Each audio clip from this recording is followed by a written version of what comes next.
You're listening to Leading Up with Udemy. This podcast is your guide to developing your skills as an emerging or seasoned leader. I'm Alan Todd, your host and the Vice President of Leadership Development at Udemy. Together, we can work, lead, and live differently to create a better world. I was very excited to have General Stanley McChrystal on the podcast this week. I really loved Stanley McChrystal's book, In Team of Teams. It was groundbreaking work about building decentralized, networked organizations that move at twice the speed of old-style hierarchical organizations. The way we approach Team of Teams is it's a set of principles. It's sort of left and right limits, but within that, because every organization is unique, every situation that they face is different, that within these, they've got a custom design exactly what Team of Teams approach means to them and means to that organization, because then they'll own it.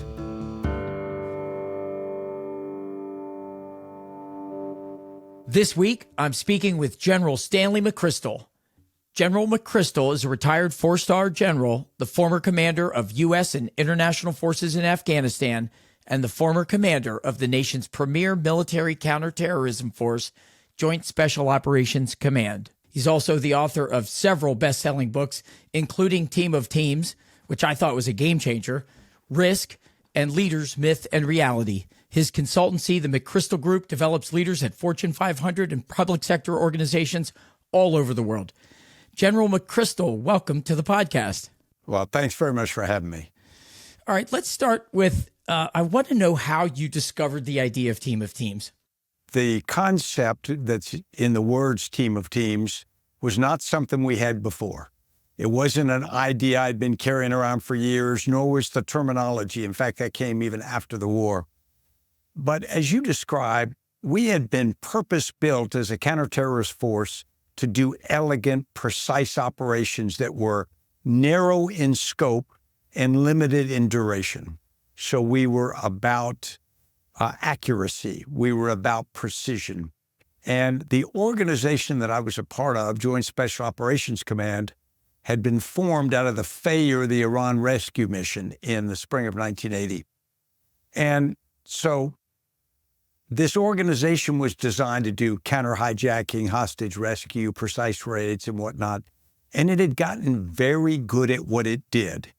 And so we viewed ourselves almost like technical experts that would be brought in, the pros from Dover, to fix a certain technical problem that you might have. Well, we ended up in Iraq, and suddenly the problem was different than that. Instead of being one or two terrorists doing a very focused set of things, it was this movement, Al-Qaeda in Iraq, named with Al-Qaeda, but very different from the original Al-Qaeda formed in Pakistan. And we expected them to be similar in structure and modus operandi to all those previous organizations, which had pretty much been top-down hierarchical terrorist groups. So as we started to prosecute operations against them, we did what was comfortable for us, what was familiar, and what had always been successful. And the execution of individual operations was effective. But the outcomes we were getting, the effect of those operations was not. And so suddenly we're doing something and it feels pretty good, but we're not getting the right outcome. And we realize we've got a different problem that we're facing. And so as we started to do operations in late 2003 against this organization, we kept trying to find what we expected them to be. We used to describe it as the signal and the noise. That traditional top-down hierarchical structure has to be there because it's always there. And then we find it probably took us 2 months before I came to the conclusion, we can't find it because it's not there. And then we had to look in the mirror and say, the problem now is the enemy, but the more realistic appraisal of the problem was the problem is now us. We are trying to operate in a way that's no longer aligned with the environment or the challenge that we have. So we have to change. Yeah. So one of the things about getting people to change is just the concept of intellectual humility. And one of the things you wrote about, you said, if we were the best of the best, why are these attacks increasing? Why are we unable to defeat an under-resourced competitor? Why are we losing? And my question is about intellectual humility. How did you develop the sense of humility versus hubris? It's really being realistic, because we tend to sometimes say that organizations that are very good become arrogant and unwilling to change. And if we're more charitable, we might say that, well, they've done something that's worked repeatedly. And so their data set says, if we do this, we'll get this outcome. So it's natural. You would believe that if you do certain things, you get a certain outcome. So when they start not getting that outcome, then it's time to be realistic with yourself first. Look at the data, look at what your experience is telling you, and then question, okay, so what's the difference here? What's the disconnect? What's unique about this? Why is what we've always done not working? And that's where you have to be humble enough to be willing to change. Yeah, I totally get it. And we look at the results of 30 years of studying change management. If you look at the academic literature, you can look at the practical literature, and it's roughly 66 to 70%. I would call it 2/3. A supermajority of change initiatives fail to succeed. But what you did in Team of Teams is you showed that you can build a learning team, a unit, and then a team of teams. And I think there's a real value there. I'd love to hear, how do you consult? How do you apply that today? The lessons bringing us all the way current to today. Sure. And the first thing is understanding when we changed, we were adapting to changing circumstances and constant feedback that we were failing. I tell people with all honesty, we could not have changed Joint Special Operations Command during peacetime. It would not have changed because we didn't have a burning platform, a war we were losing. We also had so much inertia that would have prevented, I don't care, the most charismatic leader in the world wouldn't have been able to move it very much. And so we had this situation where we were losing, and it became pretty apparent pretty quickly. We didn't have a set doctrine or plan we were going to follow. We iterated to it. We started changing certain things, but it became obvious pretty quickly. We had to get all the different organizations in the effort together. So it means you had to pull individuals and organizations together into relationships that they had never had before. So as we approach this with organizations now, I think, of course, the first case you make is the need for change. Because if people don't buy that, you're always going into a headwind. And so I think you have to create a certain mindset that says, we're going to do something different from what we are doing now. The second thing is you've got to make a case for the entire organization has to be able to help create what you're going to do. This is where I'm always worried about people bring in different management techniques. It's a template, or it's a process, or it's a system that says, okay, we're now going to do this system, throw it down, follow this. It's not that it might not be good, but it's not invented here. And so people have a tendency to want to say, well, this doesn't apply. This came from Toyota, or it came from here. It's not appropriate here. I think the way we approach Team of Teams is it's a set of principles. It's sort of left and right limits, but within that, because every organization is unique, every situation that they face is different, that within these, they've got a custom design exactly what Team of Teams approach means to them and means to that organization, because then they'll own it. Then they'll have a sense that, okay, we've created what is best for our particular case. So let's bring that down to a team leader, like thinking about the change now. We're not at the enterprise level, but I have a team, 12 people. You know, a lot of our listeners are first-time leaders stepping up to management, maybe in a middle level leadership position. How do they create the language, the trust, the purpose, the direction, just for their piece of the change? Yeah, it goes in two ways. The first is internally. I think that they start in the four basic ideas. We have trust and common purpose. And trust is clearly the connection between people, believing in good intentions, believing in capabilities. Common purpose is the idea we all agree on what it is we're trying to do and to be. Those are sort of the baseline. And you create those inside an organization by being very open with people, what it is you're trying to do, putting that out, letting them have some part in shaping it.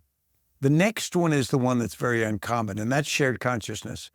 And that's a level of transparency that most organizations don't automatically follow. We used to, in JSOC, say it meant everybody knows everything all the time. Now that's, of course, impossible. But the idea was we were going to take the sharing of information from the old either need to know or conduits, and we were going to share it with everybody as much as practically possible. And that's the great enabler. And if you can enable people with more information, then you can do the last phase, which is empowered execution. And that is allowing people to make decisions at a lower level because they know more. All right, so let's go down the path. You talked about getting to common purpose. And I'll just quote, Warren Buffett wrote in his annual letter, Berkshire benefits from an unusual constancy and clarity of purpose, a rock of Gibraltar in a sea of change. Can you talk about how does a team leader get their team to have a common purpose? It's certainly easier in Berkshire Hathaway than it is in most organizations because a couple of reasons. First, Warren Buffett has a history that people can all sign up for or not. And the typical small leader is in an organization where there's not that same long background. And so people don't get to join the organization typically saying, I want to be a part of that because that's what they do. And so the leader has got to say, here's how we will function. Here is the culture we hope to grow here, the relationship between others. Here's the sense of identity that you will derive from this organization. And each of the members sort of makes the decision to the degree to which they're going to buy in and contribute to that. You'd like to have an organization that is so strong that people can make that decision. And once they do, you're sure that they're going to align because that was a choice they made. More often, we're in organizations where a leader is trying to shape it as the organization exists and evolves. And so this is where you got to communicate with people and talk it out. You're going to say, this is what we're trying to be. This is how we're trying to function, and give them the chance to own part of that by shaping that as well. Yeah, another part in your leader's book, you tell the story of Walt Disney acting out the Snow White and the Seven Dwarfs to convince his team. And there's a quote from an animator that says something like, we were all so enthused it didn't cross our minds to doubt that it could be done. You think of organizations that have accomplished great things. It almost always takes a leader who is obsessed with accomplishing the goal and is willing to throw themselves into it, usually amazing amount of effort and time and sweat and commitment. And then they've also got to have this enthusiasm that says, and everybody comes with me. In the military, we used to say, follow me. And so I think as a leader creates that excitement, even if there are doubts. Every once in a while you get and you go, wow, I'm not sure we can do this. But you see a leader who's that committed, then suddenly you go, well, at a minimum, this is going to be interesting, and you fall in.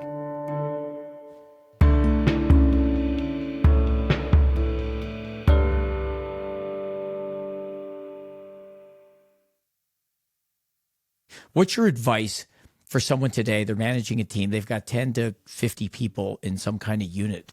How do they think about the great man myth, the hero worship? Do they try to find the best of that, or do you model the behavior, or do you just try? Do you take their strengths and don't copy their value systems if that's what you disagree with? My father told me years ago, he was a soldier as well, and he said right after World War II, the U.S. Army was full of these sort of George Patton imitators, people who looked like him, who talked with what they thought was like he would. But as my dad pointed out, you could only have one George Patton. He had that personality by nature. Everybody else was a fake and came off like a fake.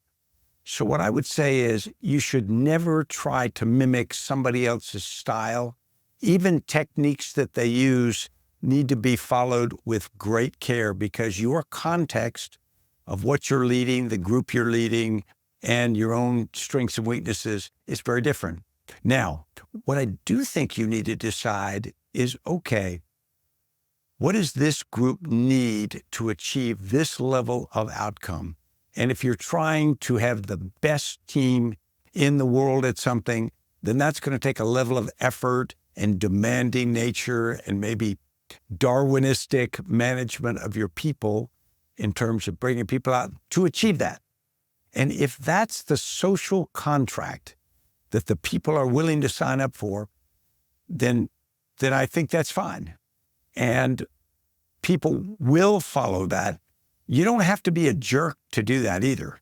The standards can work for you. The best leaders I've ever been around were extraordinarily demanding, but they were never unpleasant. They didn't scream. They didn't do anything. They just let the standards pull you up. And if you didn't meet the standards, you left.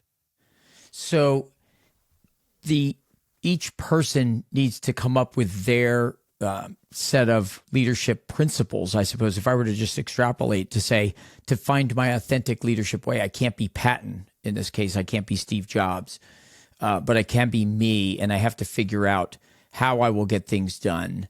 Can people just pick the set of values that they want and model those as their version of authentic leadership? I think in many cases they do. And here's another problem with leaders is they do something in one situation, and so that becomes them. And so they get moved into another one, and suddenly that's extraordinarily inappropriate for that situation. My leadership style evolved throughout my military career and then has evolved after it, because I'm leading different demographics, different age groups, different genders, different situations. When I commanded special operations commandos, they expected and needed one kind of leadership. If I used that same leadership in my company now, it would be ridiculous. It would be completely inappropriate. We see a lot of people who they go to one place and they kick butt and they do this, and maybe it worked. And then they get picked up and parachuted into another in the hopes that they are a miracle worker, and they come in and they do the same thing, and it's completely ineffective. And so I think the best leaders have this sense of ability to shut up and listen, look around, get a sense of that organization, be empathetic to what those people need in that context, match that to what the mission is, and then adjust their leadership accordingly. And so it's not real common, but really good leaders can do that. We had Barb Kellerman from Harvard. She's like their top leadership scholar on the show. And she talks, she says there's 1,500 definitions of leadership, 40 theories, and she avoids like the plague definitions. But she talks about leaders, followers, and context, and how important those three things are, and that to get it right, it's a system. And I know that's something you believe in. How do you think about those three things as a leadership system, so that we take the focus off of just the leader as the single thing that made the difference when great things happened? Yeah, I think that's exactly right. And I know Dr. Kellerman, the interaction of those three, if you think first it's leader and follower, and I might even say follower's a kind of brittle word. I would use the word partner or participant. Yeah. someone who's involved, because there's an organic relationship between what that person, the leader is, and what those followers need, what they want, what they'll tolerate, all of those things. And both of those are affected by the context of the moment.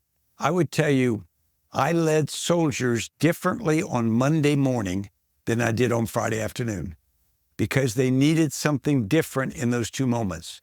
You lead them differently in combat than you do back in garrison in peacetime because there's a different requirement. The context is different and they are different.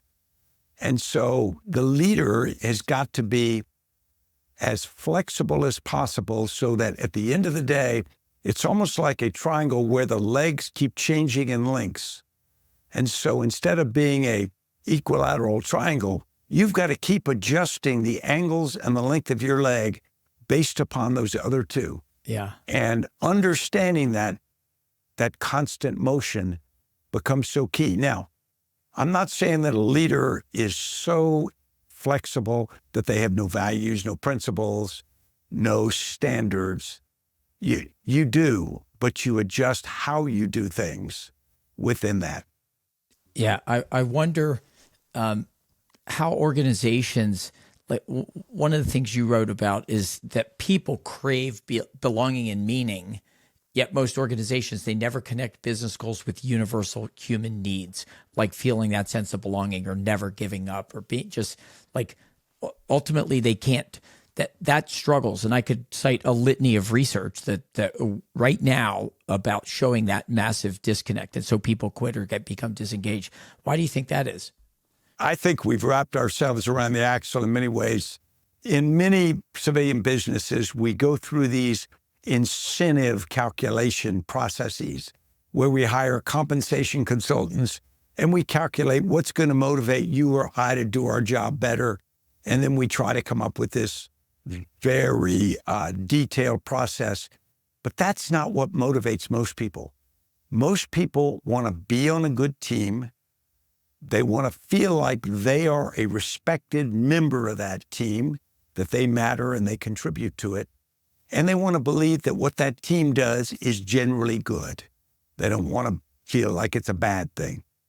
If you get those three, then the other reinforcements that a person needs are kind of on the peripheral. If you can create that culture, the extraordinary level of output you can get. I tell people all the time, the military actually does very well because it takes very average talent and it gets above average performance out of it. And so whenever anybody comes to me and says, we're this really cool firm that only hires A talent, we never hire B and C, we only hire the best of the best, I would argue an organization that creates a really good culture can hire B talent and probably be better.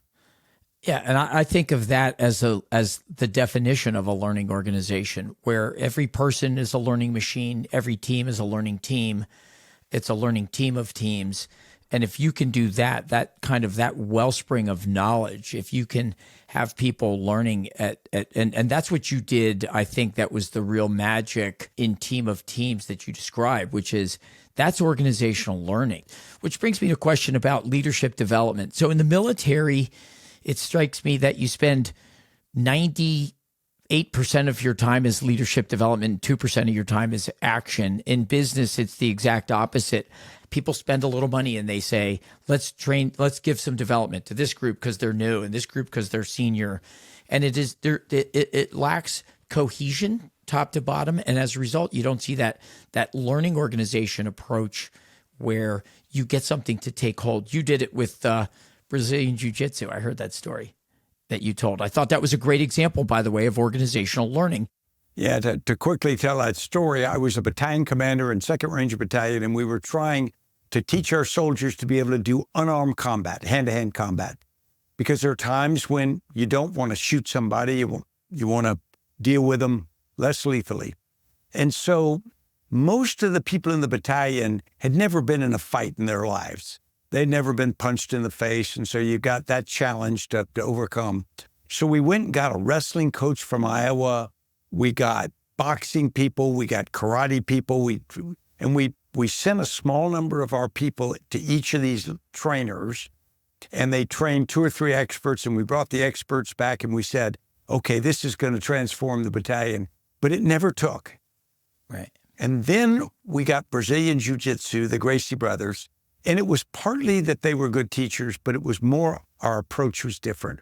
What we did was we got all the platoon sergeants, each of the senior NCOs of the platoons, which is a 42-person organization. They are essentially the culture carriers for an organization of our size. And so you get the 27 platoon sergeants, you put them in a course for 2 weeks, and you make all of them pass that course, i.e. become experts in hand-to-hand combat. Suddenly, when they go back into the force, they want to show their expertise. They want to demonstrate it. They want to train their people. The problem before is you brought experts in, and the culture carriers weren't proficient, so they were embarrassed to be trained at the same time as their privates. But when you made them experts, there's no way they weren't going to leverage that expertise, both for their own credibility, but also for this, they become believers in it. I think getting influencers, that's really what this was. This was pre-TikTok, pre-social media. Right. It was a group of influencers with extraordinary power. And we got them to believe in something that we wanted, and it took off. In fact, it went around the entire Army. It was extraordinary. Yeah, and I love that story. It reminded me of like great stories in quality management with the Toyota production system, or the way Six Sigma caught on at GE. And people are dying for that. Like, I think we need a leadership renaissance that's the equivalent of Six Sigma or your story or total quality. In fact, you wrote something, I made a note of it. Lack of leadership equivalent of a general theory of relativity that accurately predicts the leadership qualities and strategies that result in success. Why did you write that, and what's your conclusion? Sure, because I think the military is different from almost every other walk, because every general starts as a young soldier.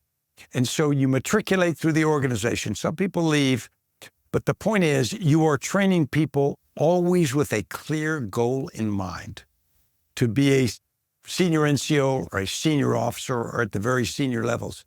And so the military spends disproportionate amount of time and resources in doing it because they've learned it pays off.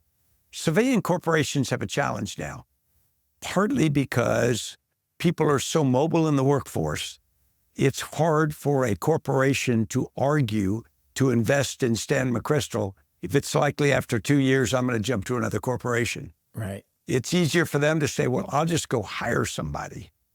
And so corporations have been shedding these programs, except sort of, as you described, episodic or superficial programs. Also, they don't know what they want from them. They do these generic, I'm going to make you a better leader. And I would argue in the military, they want to make a better military leader. Now, there are some common leadership aspects to all things, but you got to know what you're trying to create in somebody. Yeah, I think you got to the heart of the issue, and I don't know the answer, but I think it's the thing that we need to figure out, because to me, building a learning organization and building a leadership capability with leaders that can learn and build learning teams and a learning organization, like that seems to me that you become an organization that can't be killed.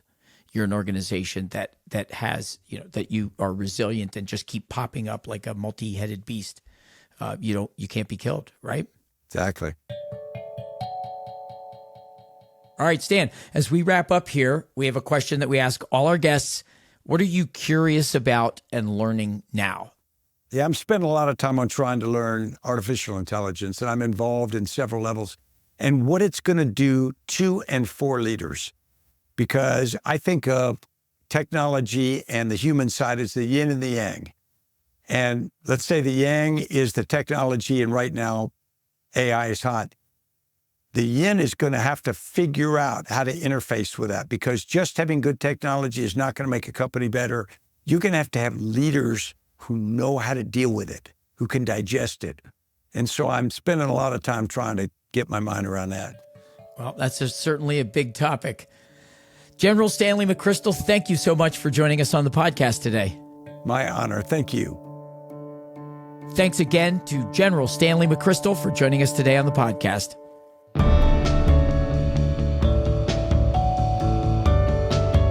Follow Leading Up, a podcast from Udemy Business, wherever you find your podcast. We'll be back next Wednesday with another episode to help you level up your leadership skills. Follow the show so you never miss a new episode. And if you like the show, leave a rating or a review. We love the feedback, and it really helps us to find new listeners. To learn more about Leading Up or how Udemy can help you develop leaders at scale and move business forward, visit business.udemy.com. The Leading Up podcast is produced in partnership with Pod People. Our original theme is by Soundboard.